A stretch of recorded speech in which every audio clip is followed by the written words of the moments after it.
Oh baby, baby, oh baby, baby, oh baby, baby, we.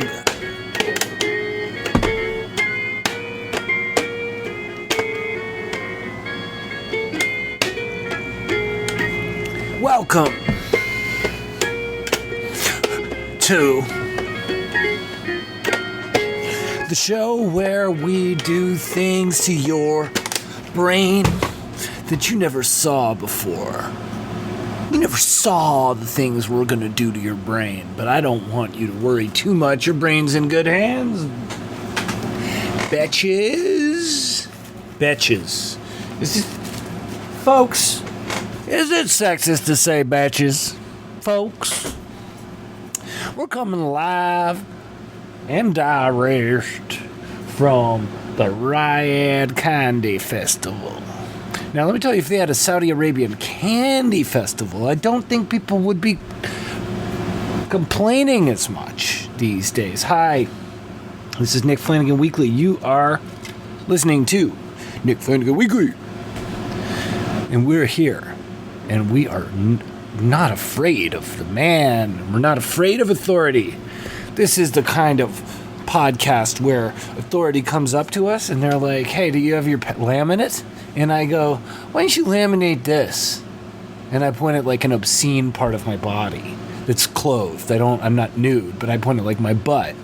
But I'm wearing pants. And a layer underneath the pants as well. What do they call those again? Whew! That was tiring. Arf! Wow. Trying to bring this show back, we were on the brink of it never again being seen in this world. But it's back. Long break got me, I'm getting my life in order physically. It's not quite true. But I'm getting there. I'm telling you, you don't want to have even a little arthritis in one of your big toes. That's all I'm going to say. Throws you off more than you think. And here we are, clearing, clopping, clip-clopping, galloping through 2025. Oh my gosh, we're into Q4. The fourth quarter. Q4. The fiscal year is almost come to a... Did it already end? I think the fiscal year ended for September, and now it's like a new fiscal year. I don't know, but that's what I'm being told by my contacts. This is Nick Flanagan Weekly, in case you were wondering, the show where I, Nick Flanagan, titular host, talking to a microphone. Alone in my domicile. Perhaps one day not in my domicile, but right now it is in my domicile where I tack to you. And I do that from the city of Toronto, the center of the universe. Toronto, Ontario, Canada. The most important city in the world. The city where people get along. The city where people get by. The city where tolerance is tolerated. The city where we have speed cameras to catch people speeding, and they get cut down all the time, and somehow nobody ever gets caught. Here's an idea. How about we have cameras set up on the cameras to film the cameras so people can see them cutting them down? Or even better, so I'm just going to back up here. I think I launched right into the whole speed camera thing. Do you know about speed cameras? They're these items where there's like a camera that captures, but it's like a video camera, so it captures movement. It's not photos. Actually, it might be a photo camera now that I think of it. Anyway, it captures people's speeds, somehow, and it also gets the license plate and make of the car. Then you get a ticket, and the ticket is kind of at the mercy of how much you were speeding. Well, these get cut down all the time in the great city of Toronto, Ontario. All the time. To the point where some politicians are just like stopping the program because they get cut down too much. Still makes way more money than it loses having to build more cameras. But the premier of Ontario, Doug Ford, brother of Rob Ford being probably the most famous Canadian of all time, the mayor who also happened to smoke crack. He had some substance issues. He passed away. He's gone. There is a good clip of him dancing on National Reggae Day, but many of his attitudes were counterintuitive to humans existing together happily. However, he was very popular. His brother is the premier of this province, and he's now being like, he thinks speed cameras are just a tax grab. He wants to get rid of them. He's going to try to make them illegal. So we got speed cameras, but they might be gone. So folks, if you've got a car and you live in Ontario, I recommend you just start speeding. Who cares? Who cares? Right? Now, I didn't tell you the second part. I hope it's off a cliff. Just kidding. Don't speed. Don't be bad. Stay at home. Listen to podcasts. Listen to Beyond the Bastards. That's a new podcast where they're sick of talking about bastards. So now they're going to talk about nice people. Beyond the Bastards. Cool new topic. Cool new topic for a good podcast to come.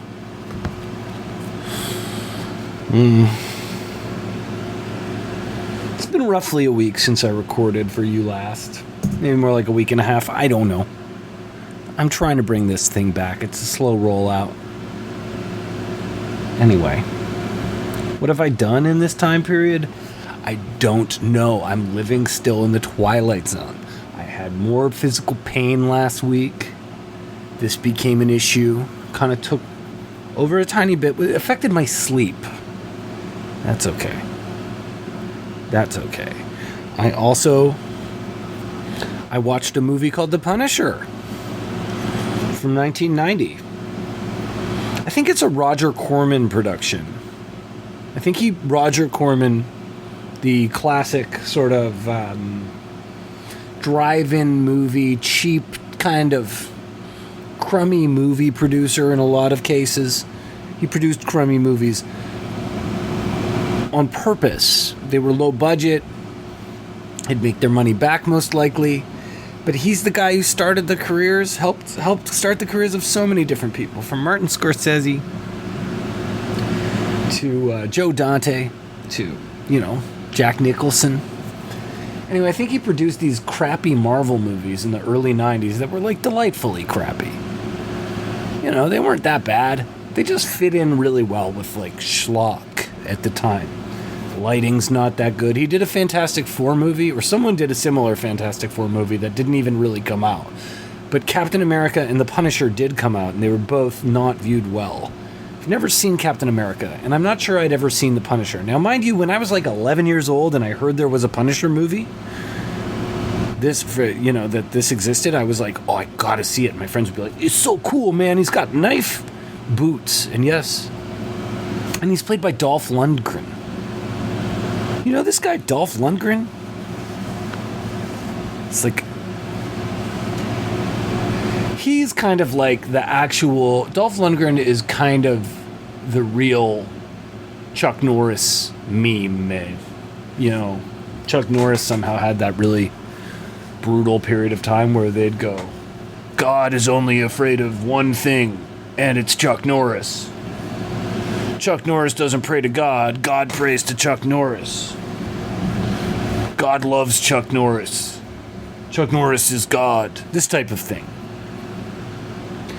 And Dolph Lundgren, but then you find out Chuck Norris, there's nothing that great about him, except he has like a unique hair color.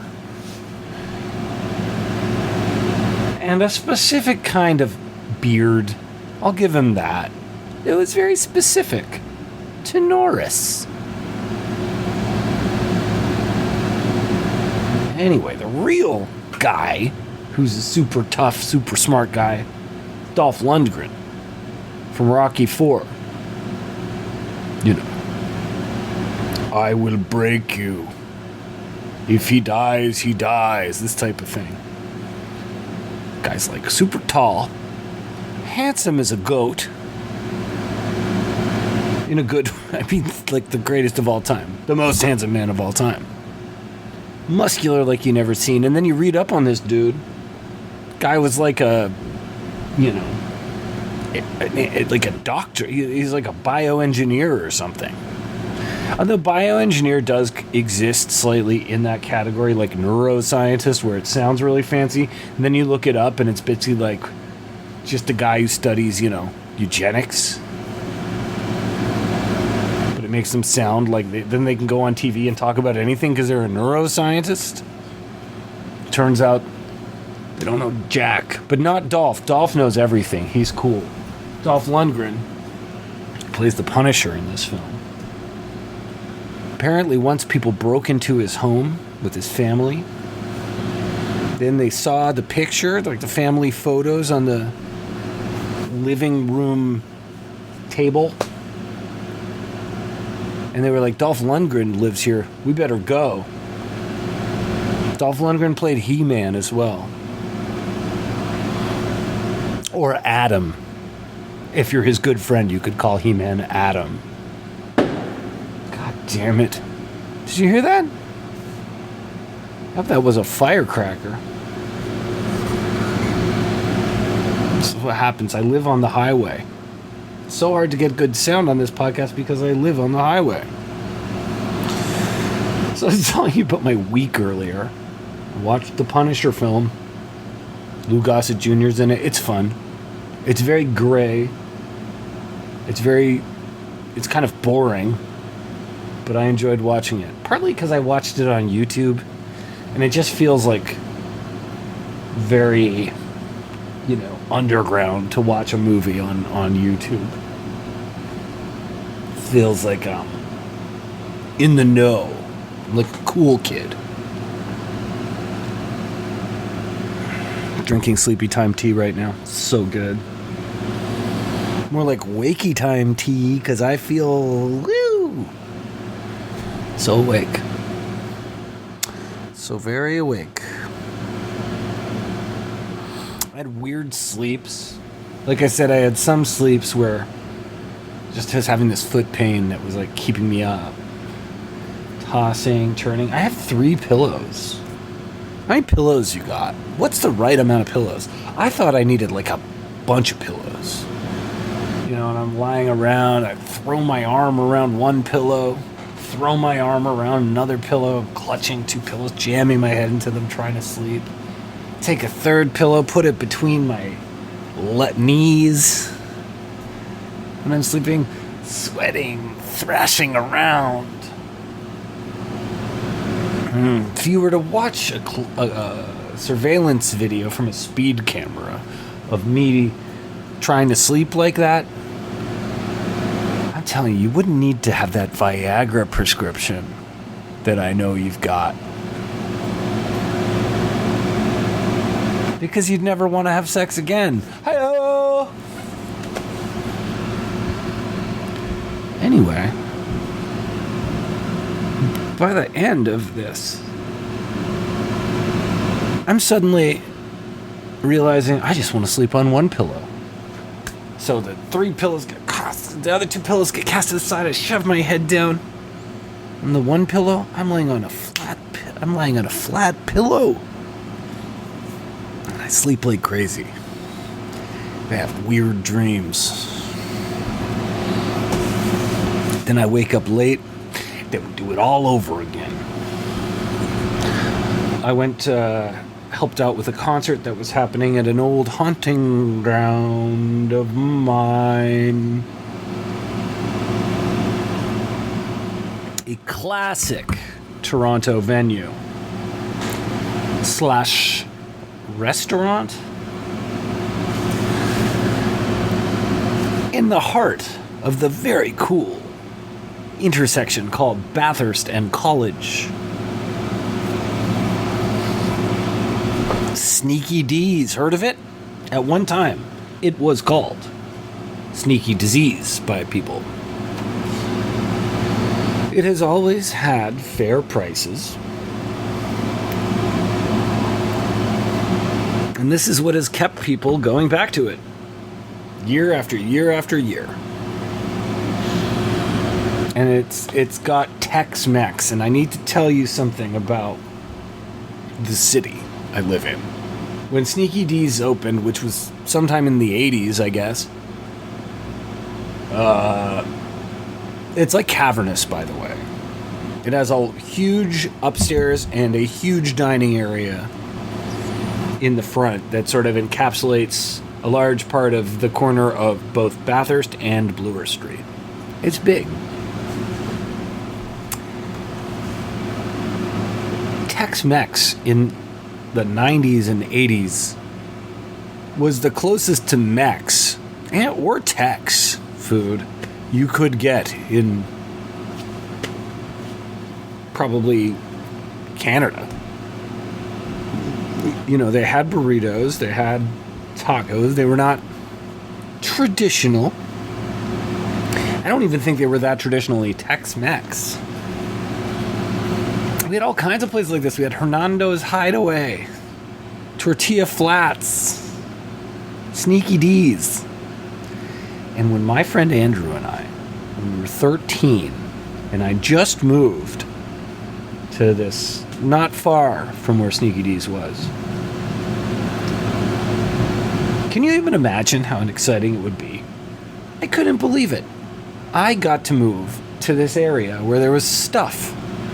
That's what when I was 13, when I became a man by Jewish standards. My family did not give me a bar mitzvah. Because of that, it is easier for me to condemn the genocide of the Palestinian people. I shouldn't laugh while I say that. I'm laughing at myself. I'm laughing at the ridiculousness of the world. I'm serious about the genocide, though. It's very shameful. Ishonda. Am I allowed to say that? Are you mad? No one's going to say anything. Don't tell my boss. I don't have a boss.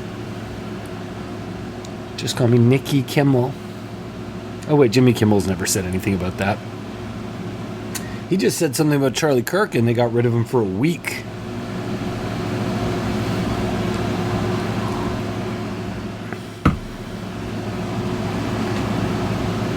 But I was at Sneaky D's. I digress. I'm at Sneaky D's. Just like I was when I was 13.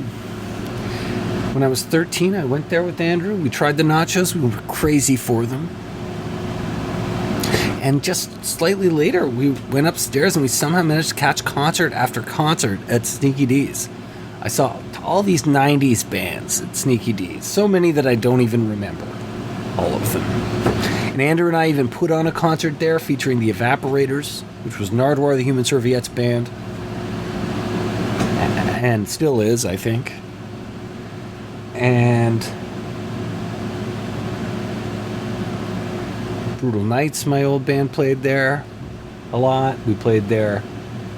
Yeah, it was famous for its cheap food and its griminess. And it really, and the art outside by Fiona Smythe, it was very representative of 90s Toronto. And I found myself there working at a show on Sunday. This past Sunday, a few days ago, and they haven't changed a thing. My homie George is running the place, which is cool. But I don't know. I walked up, I got there before the whole thing happened, and it was just empty. And my mind was just so blown. I was like immediately taken back to being a wee kid introduced to Toronto's music scene, which honestly may have led me down to the path that I am on now, which I'm happy about it because you gotta love where you're at. But, it's been a little tricky. So thank you, Sneaky D's. I hate you. Just kidding. You the best. George from Sneaky D's told me he once found one of my comedy LPs for I'm Here All Week in the garbage at the end of a night.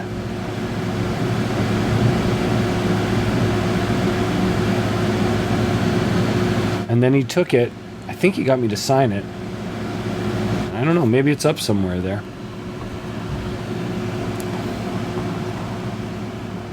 I talked about topics. I asked on Instagram. I'm on Instagram. Nick Flanagan Weekly or Nick Flanagan. Follow me there. Please.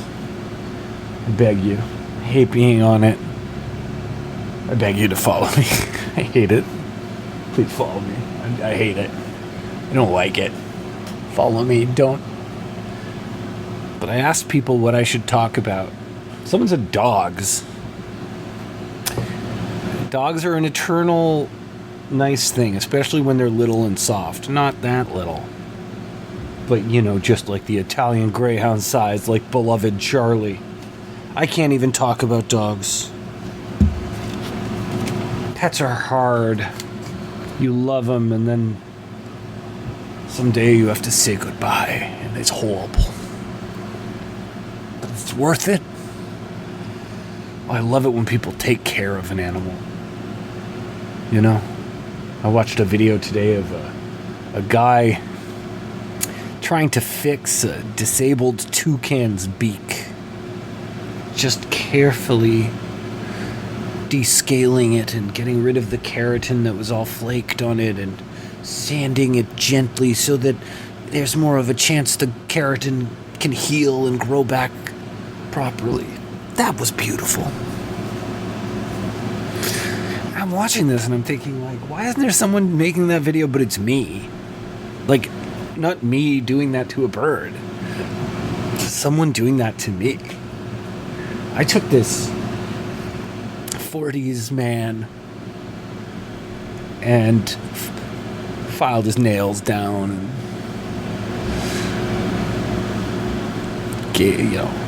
filed his teeth down. I don't know why I'm thinking about filing my bone for, the bone parts of me,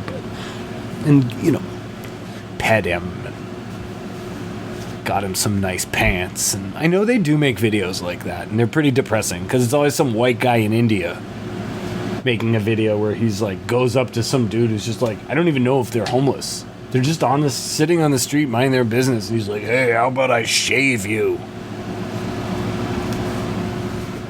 So maybe I'll revisit my wish to be coddled by a man on an Instagram video, unless they involve me in the monetization process. So that's how much I can talk about dogs. Sorry, I only had that in me. I love dogs, but I don't know. Someone said, why aren't there any more subcultures anymore? Talk about that. That's an interesting one. People talk about that to me. It's hard for me to fully wrap my head around that concept because, working and going to these concerts, I see subcultures. I think even in say 30 years ago, 1995, maybe we'll go up to 1997. The internet by 96, 97 is starting to get more people using it. So people start, when I would look for things pertaining to stuff I liked on the internet, a lot of it would be video game related or computer games. People talking about how they liked Sega Master System games or Nintendo games, a lot of it would be general. So, comedy rather than specific comedy. I actually think maybe comedy is part of the reason why we don't have subcultures anymore. Because I've talked about this on the podcast. I was posting my comedy, and I was a part of this message board called A Special Thing, which has grown to be like a record label that's released a bunch of albums, and lots of and it was pretty much dedicated to what would have been called, I guess, maybe like the second wave or the second era of like alt comedy. Not that alt comedy, terrible word. It kind of started, you can make arguments that like Andy Kaufman or something was an inventor of a certain type of alternative comedy, because he was very intentionally, even though people would be filled with joy and he'd do great with like large crowds a lot of the time, some of the stuff he would do would just drive people crazy. So I think the idea of not everybody loving it,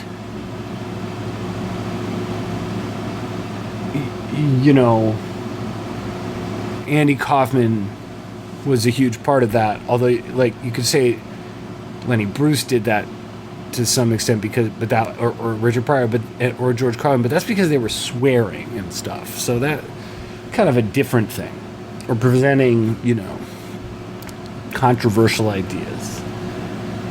That's not really what I mean. So, but then by like 1997, this thing called the Uncabaret happened in LA, and Luna Lounge in New York, and then people all over.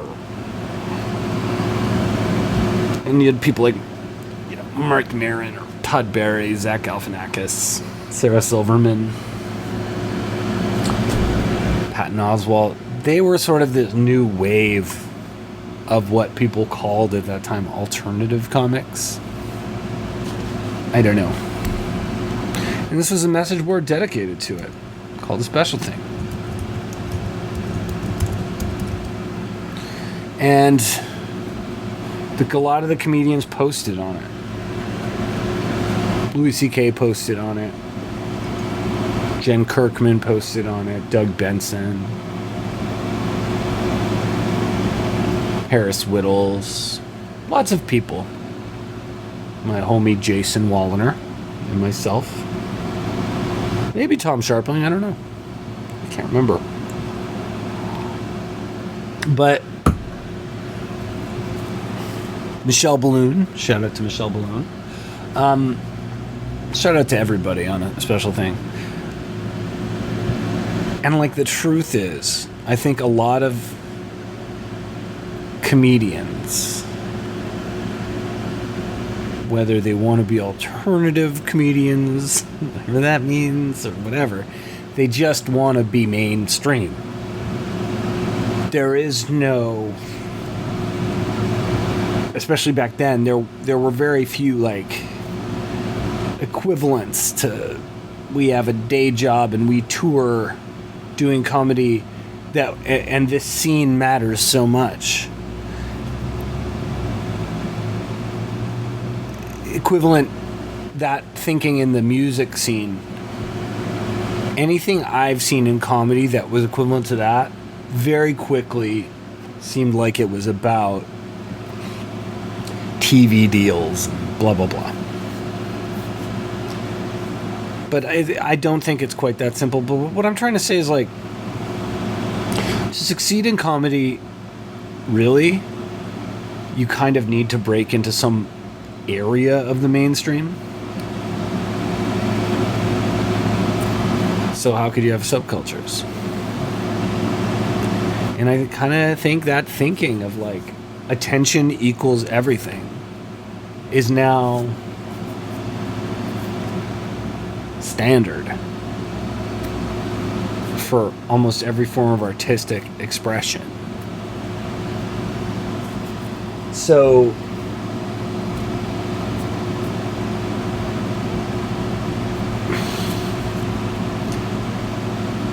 It's expanded out subcultures and taken them away from fashion.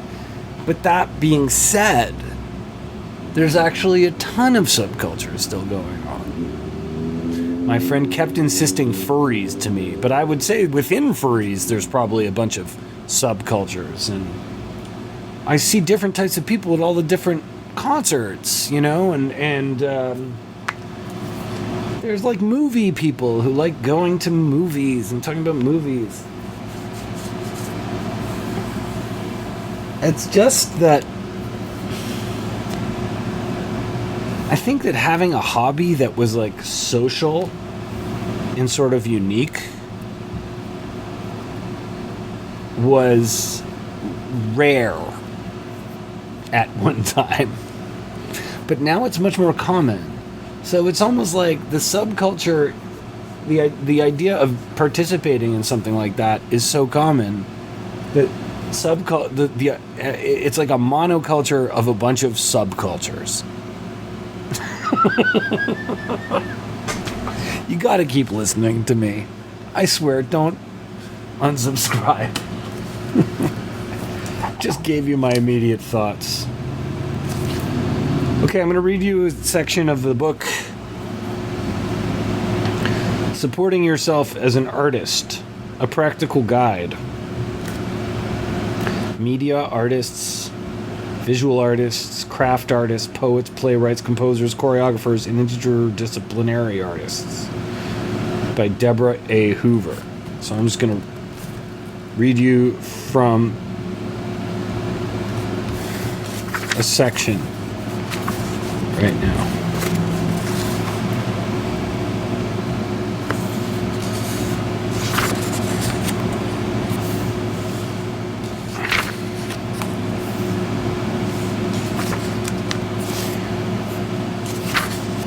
This is very boring. Sources of support. I like this. Requesting support from foundations. There is no standard procedure for requesting support from foundations because they vary so much in size, scope, and interest. Some have guidelines and deadlines, others do not. Some have simple and straightforward application forms, others have long and detailed forms. Although it is not uncommon for small foundations to be liquidated or lose their nonprofit status, always try to obtain current information.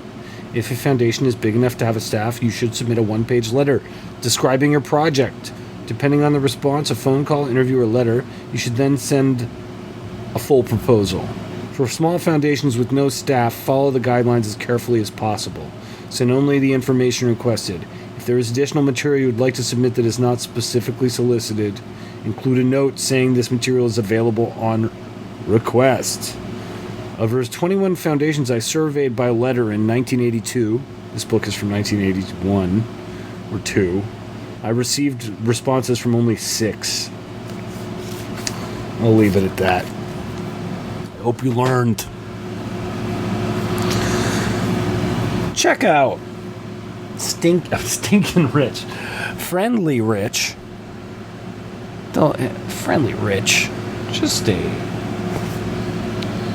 creative font, this man.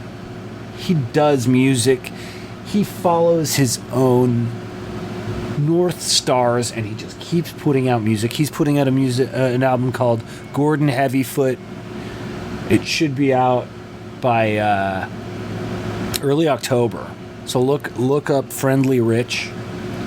He's online on the Instagrams as well, but I think his album's going to be on Bandcamp. Hopefully, I'll talk to him about it at some point soon. He also asked me to talk about it. When I said, does anyone want to talk about a topic? Friendly Rich is like, talk about Gordon Heavyfoot. Well, Rich, I am talking about Gordon Heavyfoot, and I'm proud of you releasing an album. Goo for you. But I mean that. I'm going to check out Gordon Heavyfoot later tonight. You better too. And I was also told to talk about Carthage by my friend Elizabeth. But man, that is a big topic. I read all up on Carthage. There's a lot going on there. I'll try to remember to talk about it next time. Because I have to go to this supermarket before it closes. Nothing sadder than a closed supermarket. Am I right? I don't want to go. I just want some greens.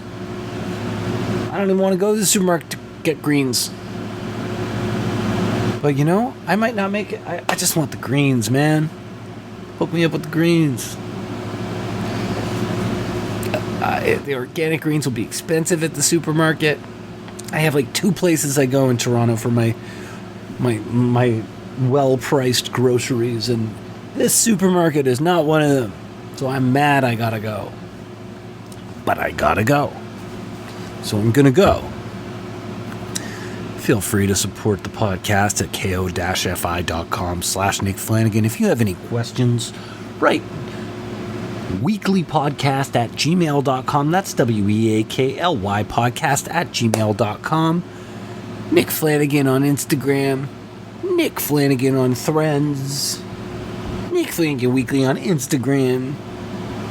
Etc. etc. Check out Brutal Nights. New comedy album coming soon. Mwah. You're the best.